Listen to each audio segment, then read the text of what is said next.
Kenapa orang tak ajak aku pergi Fred Meet? Opai je berani invite aku pergi Fred Meet tau.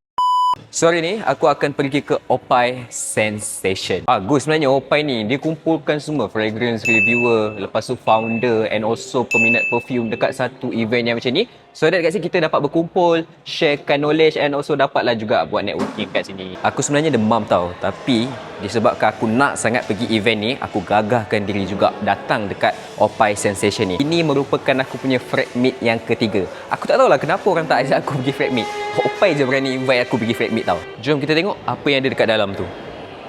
Sekarang ni aku dah sampai dekat Opai Sensation. And korang boleh tengok sekarang ni, environment memang sangat-sangat happening. Aku tak sabar nak tunggu guest yang sampai kan. Fred Meet sesaja je. Sekali dapat PR gift. Jom kita tengok apa ada dekat dalam ni. Wow. One bro.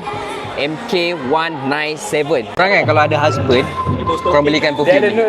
Sumpah sedap gila. Sedap gila kan. Tunjuk sikit kamera. Okay.